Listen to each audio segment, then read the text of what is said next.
Hello students, pulse arts commerce ক্লাসে সবাইকে স্বাগত জানাই।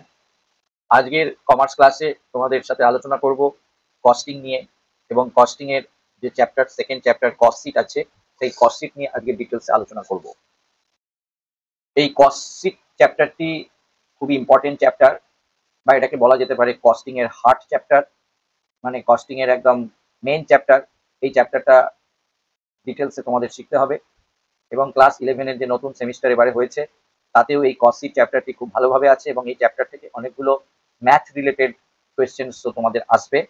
তো আজকে এই কস্ট শিট নিয়ে ডিটেলসে তোমাদের সাথে আলোচনা করব। বেসিক্যালি আজকের এই ক্লাসে তোমাদের কস্ট শিটের নোটটা আমি প্রেজেন্ট করেছি, কিভাবে কস্ট শিট বানাতে হয়, কস্ট শিটে কি কি আইটেম আসে, কোথায় কোথায় কোন কোন আইটেম কিভাবে বসাতে হয় কস্ট শিটে, এবং কস্ট শিটে কি কি আইটেম আসে না, কস্ট শিটে ফ্যাক্টরি ওভারহেড কি জিনিস, অফিস ওভারহেড কি জিনিস, সেলিং ডিস্ট্রিবিউশন ওভারহেড কি জিনিস, কিভাবে কস্ট শিটটা প্রিপেয়ার করতে হয়, এইসব ব্যাপারে আজকে তোমাদের সাথে এই ভিডিওতে ডিটেলস আলোচনা করব। প্রথমে দেখো, কস্ট শিটে আমরা এরকম একটা চার্ট বানাবো। এই চার্টটার মধ্যে বাঁদিকে থাকছে পার্টিকুলার্স, আর এদিকে থাকছে টোটাল রুপিস আর একটা পার ইউনিট রুপিসের কলম। তো যে ইনফরমেশনস গুলো আমাদের দিয়ে দেওয়া থাকবে, সেখান থেকে সবার প্রথমে লিখবো আমরা opening stock of raw materials. তার আগে একটা কথা বলি, এই চার্টটা যেভাবে প্রেজেন্ট করা হয়েছে সেইভাবেই কিন্তু চার্টটা তোমাকে প্রিপেয়ার করতে হবে। যা যা আইটেম পরপর লেখা আছে সাজিয়ে, ঠিক সেভাবেই তোমাকে এই চার্টটাকে কিন্তু তৈরি করতে হবে। এই চার্টটার মধ্যে কিন্তু তোমরা কোনোটা আগে বা কোনোটা পরে লিখলে তা কিন্তু করা যাবে না। কস্ট শিটের যা ফরম্যাট এখানে লিখে দেওয়া হলো, একদম সেই ফরম্যাট ধরেই তোমাদের অঙ্কটা করতে হবে বা কস্ট শিটটা নামাতে হবে। যদি কোনো একটা আইটেম কোথাও না থাকে, তাহলে সেই আইটেমটা তোমরা ড্যাশ দিয়ে দিতে পারো, বা সেই আইটেমটা যদি না থাকে তাহলে সেই আইটেমটা তোমরা অমিট করে তার পরের আইটেমটাই চলে যেতে পারো।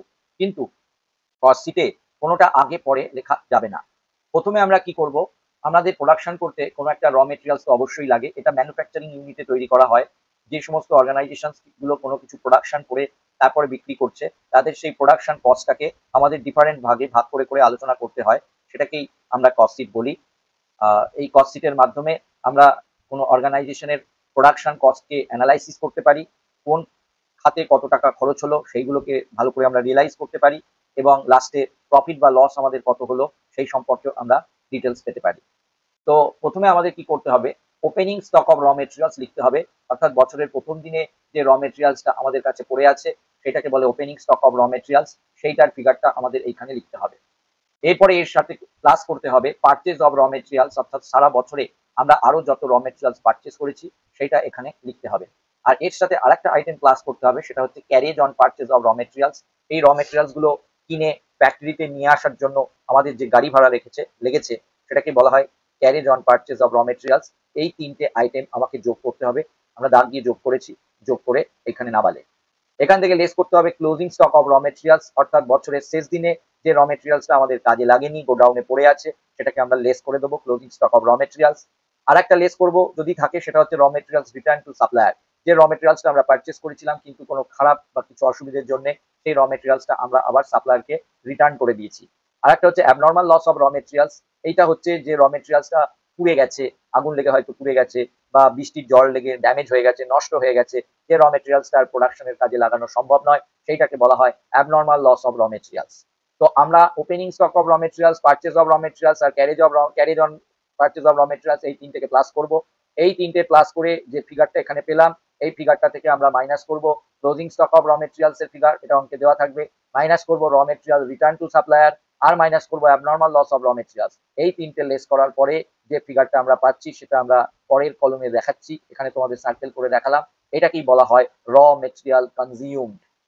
এর মানে কি, এর মানে হচ্ছে কতটা র মেটেরিয়ালস অ্যাকচুয়ালি আমি প্রোডাকশনের কাজে ইউজ করলাম, ঠিক আছে, সেটাকেই বলে র মেটেরিয়াল কনজিউম। এবার এর সাথে আমাদের যোগ করতে হয় ডাইরেক্ট ওয়েজেস আর প্রোডাক্টিভ ওয়েজেস বা প্রোডাক্টিভ ওয়েজেস। ডাইরেক্ট ওয়েজেস বা প্রোডাক্টিভ ওয়েজেস কি, যে সমস্ত ওয়ার্কাররা ডিরেক্টলি প্রোডাকশনের কাজে ইনভলভ রয়েছে তাদের যে মজুরি দেওয়া হয় সেটাকে বলা হয় ডাইরেক্ট ওয়েজেস, সেটাকে আমরা এখানে লিখবো।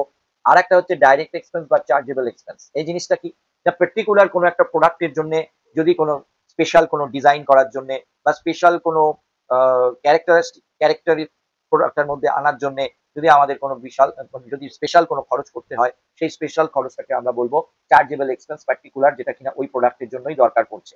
তাহলে আমরা কি করলাম, র মেটেরিয়াল কনজিউম নিলাম, ডাইরেক্ট ওয়েজেস লিখলাম, আর ডাইরেক্ট বা চার্জেবল এক্সপেন্স যদি থাকে তাহলে সেটা লিখবো। এই তিনটে ফিগারকে যোগ করে যেটা আমরা পাই সেটাকে বলে প্রাইম কস্ট। যেটাকে বাংলায় তোমাদের বলে মূল ব্যয় বা প্রাথমিক ব্যয়, ইংলিশে বলে প্রাইম কস্ট।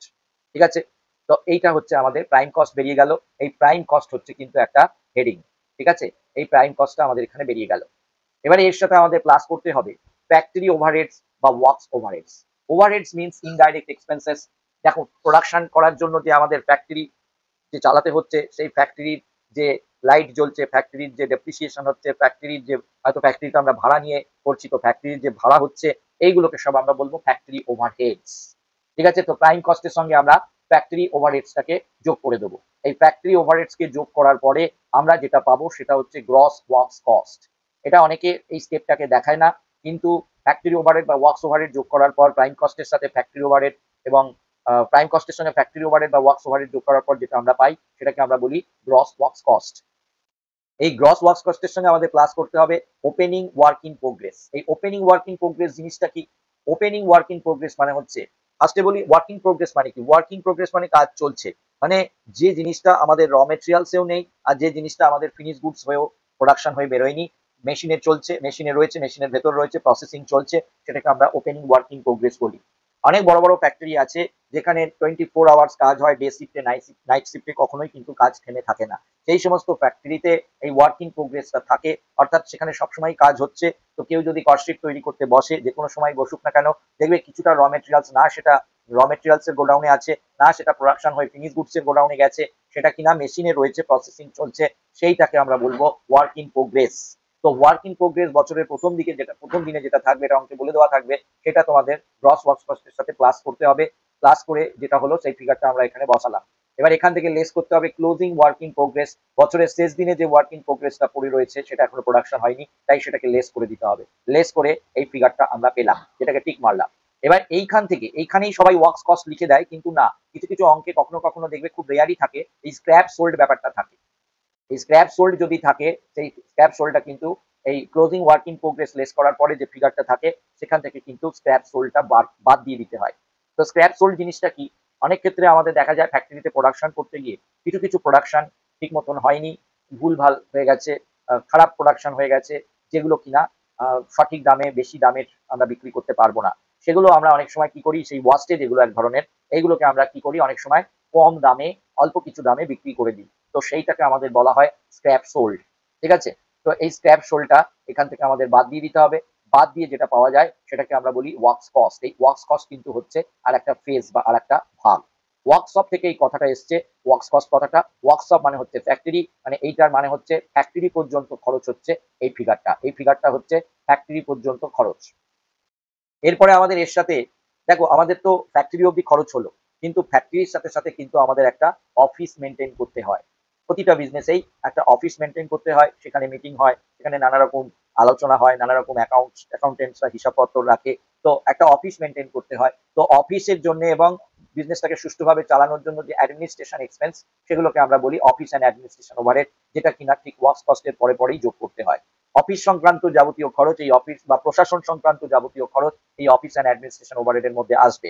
তো অ্যাকচুয়ালি এইখানে অফিস বা অ্যাডমিনিস্ট্রেশন ওভারহেড বা ফ্যাক্টরি ওভারহেড, এগুলো আহ, অনেকগুলো খরচের মধ্যে থাকে। তো এগুলো যদি এই চার্টে আমি দেখাতে চাই, তাহলে কিন্তু অনেক বড় হয়ে যাবে চার্টটা এবং সঠিকভাবে বোঝা যাবে না। তাই জন্য আমি কি করেছি, এই কস্ট শিটের নিচে আমরা কষ্ট করে আমি লিখে দিয়েছি। দেখো লিস্টটা তোমাদের, কোন কোনগুলো ফ্যাক্টরি ওভারহেড বা ওয়ার্কস ওভারহেড এর মধ্যে পড়বে, কোন কোন খরচগুলো অফিস বা অ্যাডমিনিস্ট্রেশন ওভারহেড এর মধ্যে পড়বে, আর কোন কোন খরচগুলো সেলিং অ্যান্ড ডিস্ট্রিবিউশন ওভারহেড এর মধ্যে পড়বে।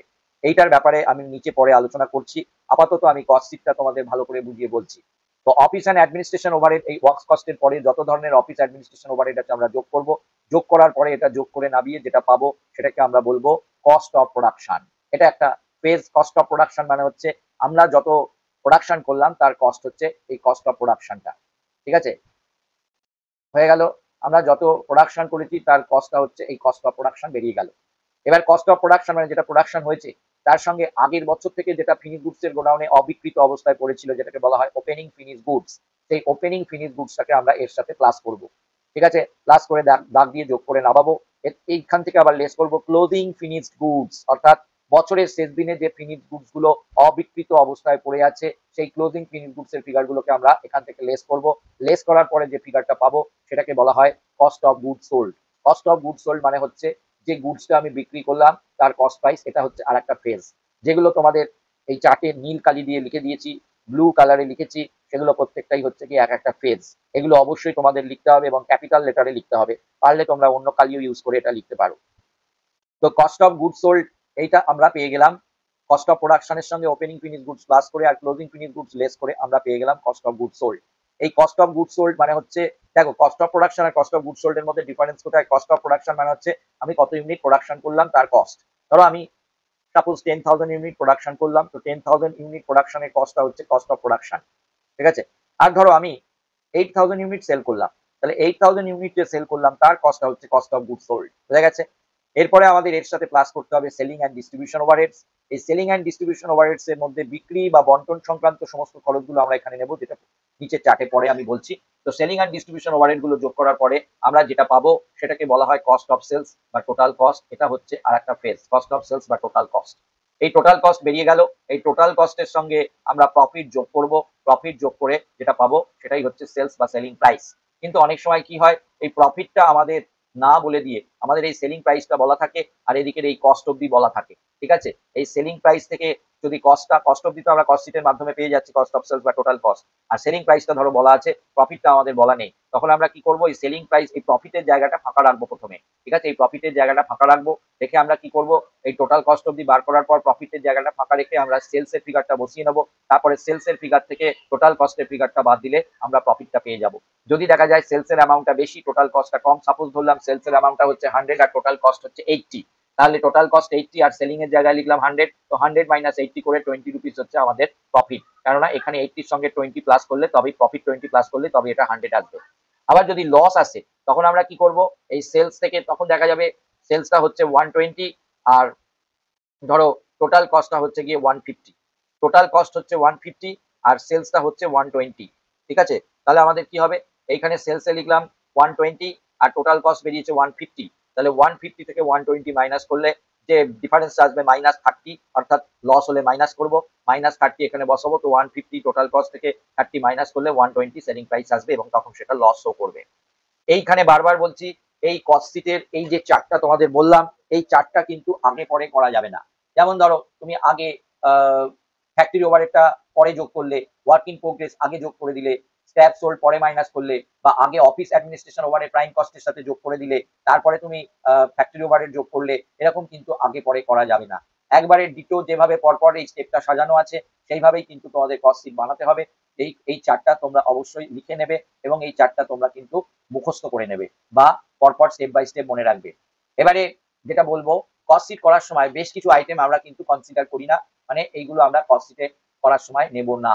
যদি যদি তোমাদের অঙ্কে এগুলো দেওয়া থাকে তাহলে এগুলো আমাকে ইগনোর করতে হবে, এগুলোকে না নিয়ে কস্ট শিট বানাতে হবে, এগুলো কস্ট শিটে আসে না, ঠিক আছে। লেখাই আছে following item will not be considered when preparing cost sheet। কি কি আইটেম আসে না? ইন্টারেস্ট অন লোন কখনো কস্ট শিটে আসবে না, ইন্টারেস্ট অন ডিবেঞ্চার, লোনের মতনই ডিবেঞ্চারের ইন্টারেস্ট আসবে না, অনেক সময় পার্টনাররা বা মালিক ইন্টারেস্ট নেয়, ক্যাপিটালের উপর ইন্টারেস্ট নেয়, সেটাও আসবে না, ইন্টারেস্ট অন ক্যাপিটাল আসবে না। ট্রেড ডিসকাউন্ট কখনো হিসাব বইতে রেকর্ডই হয় না, এটাও কস্ট শিটে আসবে না। আমরা প্রফিট থেকে মাঝে মাঝে কিছু টাকা জেনারেল রিজার্ভে বা অন্য কোনো রিজার্ভে পাঠিয়ে দিই, সেই টাকাও কিন্তু কস্ট শিটে দেখানো হয় না। প্রভিশন ফর ব্যাড ডেট, আমরা ব্যাড ডেটের জন্য যে প্রভিশন করি সেটাও কিন্তু কস্ট শিটে আসবে না।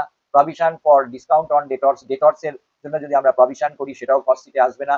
ডিসকাউন্ট রিসিভ করলে কস্ট শিটে আসবে না। কমিশন রিসিভ, এগুলো ইনকাম পার্ট, এখানে ইনকাম বলতে শুধুমাত্র সেলস দেখানো হয়, তাই discount receive, commission receive, dividend receive, dividend paid, interest on capital, interest on drawings, এই আইটেমগুলো কোনোটাই কিন্তু কস্ট শিট তৈরি করার সময় আসবে না, মনে থাকবে। এরপরে আমি তোমাদের বলবো যে এই ওভারহেডস মধ্যে কোনটা কি ধরনের ওভারহেড, এই যে আমরা লিখেছি ফ্যাক্টরি ওভারহেড, এই ফ্যাক্টরি ওভারহেডস এর মধ্যে কোনটা কোনটা বসবে।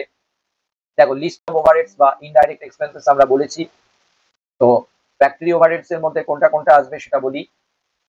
ফ্যাক্টরি ওভারহেডস এর মধ্যে ফ্যাক্টরি রিলেটেড সমস্ত ইনডাইরেক্ট এক্সপেন্স গুলো আসবে, যেমন indirect materials, indirect wages, consumable stores, rent and taxes, rent tax, insurance of factory building, depreciation of plant and machinery, royalty on production, factory supervisor salary, যারা factory কাজকর্ম দেখাশোনা করে তাদের supervisor বলে, factory supervisor salary, heating, lighting, power, fuel, gas water যেগুলো production করতে বিশেষ বিশেষ প্রোডাকশনের ক্ষেত্রে এক একটা লাগে, কোথাও হয়তো হিটিং লাগে, কোথাও হয়তো লাইট লাগে, কোথাও হয়তো হেভি লাইট দিতে হয়, কোথাও হয়তো পাওয়ার দিতে হয়, কোথাও হয়তো ফুয়েল দিতে হয়, কোথাও কোনো গ্যাস লাগে, কোথাও কোনো হেভি ওয়াটার লাগে। তো heating, lighting, power, fuel, gas, water এগুলো সব হচ্ছে ইনডাইরেক্ট ফ্যাক্টরি ওভারহেডস বা ইনডাইরেক্ট এক্সপেন্সেস। তারপরে হচ্ছে ডেপ্রিসিয়েশন অফ ফ্যাক্টরি বিল্ডিং এর depreciation, repairs of plant and machinery, manufacturing expenses, any other expense relating to factory, এই আইটেমগুলো সবই ফ্যাক্টরি ওভারহেডস এর মধ্যে নিতে হবে। এরপরে রয়েছে office and administration overheads. Office and administration overhead এর মধ্যে কি কি নিতে হবে? Salary to staff, audit fees, directors fees, rent, taxes, insurance of office building, manager salary, general expenses, postage and stationery, depreciation of office equipment, depreciation of office furniture, repairs of office furniture, electricity of office building, trade magazine, অফিসে মাঝে মাঝে কিছু কিছু magazines নেওয়া হয়, যারা অফিসে এসে ওয়েট করে তাদের এই ম্যাগাজিন গুলো পড়তে দেওয়া হয়। এগুলো হচ্ছে গিয়ে তোমার অফিস ওভারহেড এর মধ্যে। এছাড়া রয়েছে any other office and administration related expense. এছাড়াও অফিস বা অ্যাডমিনিস্ট্রেশন রিলেটেড যে কোনো এক্সপেন্স এই অফিস অ্যাডমিনিস্ট্রেশন ওভারহেড এর মধ্যে আসবে। এরপরে রয়েছে সেলিং অ্যান্ড ডিস্ট্রিবিউশন ওভারহেড।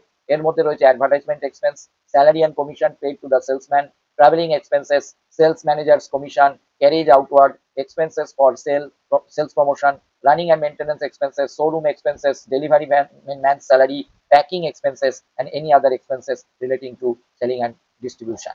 এইগুলো হচ্ছে সবই সেলিং অ্যান্ড ডিস্ট্রিবিউশন ওভারহেড। এগুলো আমরা ওপরের নির্দিষ্ট ওভারহেডের জায়গাগুলোতে লিখবো। এবার একটা কথা বলি, অনেকে মনে করেছে যে ক্লাস 11-এ এইরকম লম্বা কস্ট শিট আসবে না, সুতরাং আমরা এই কস্ট শিটটা শিখে বা এইভাবে জেনে কি করব।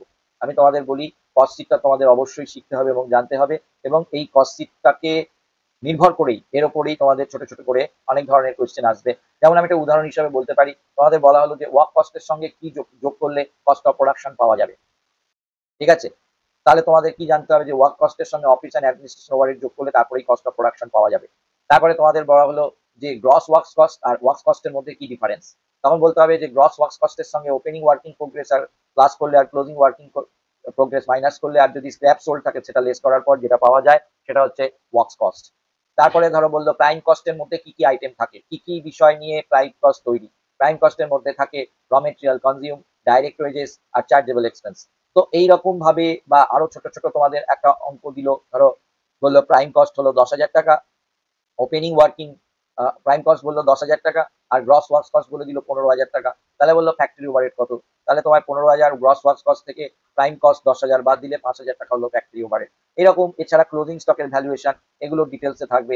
এছাড়া বললো কোন কোন আইটেম, ধরো 4টে আইটেম দিয়ে দিল, বললো এর মধ্যে কোন আইটেমটা কস্ট শিট তৈরি করার সময় বিবেচনা করা হয় না।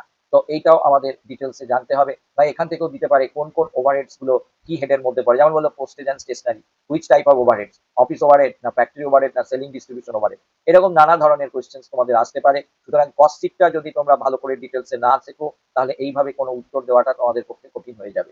তাই জন্য কস্ট শিটটা তোমরা অবশ্যই খাতায় লিখবে এবং এই 4টা অনুযায়ী কস্ট শিট করবে।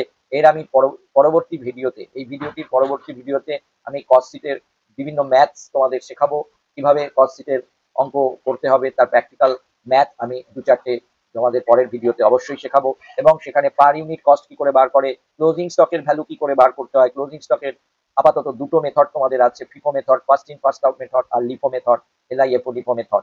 তো সেইগুলো নিয়ে পরের ভিডিওতে ডিটেলসে আলোচনা করব। তোমরা আমার ভিডিওটি অবশ্যই শেয়ার করে দিও তোমাদের বন্ধুদের, লাইক করো, কমেন্ট করো, এবং আমার চ্যানেলটিকে তোমরা সাবস্ক্রাইব করে নিও, যাতে পরবর্তী ভিডিও আপলোড করলে সবার আগে তোমাদের কাছে নোটিফিকেশন যায়। আজকে এই বলেই আমার ভিডিওটি শেষ করলাম। ধন্যবাদ।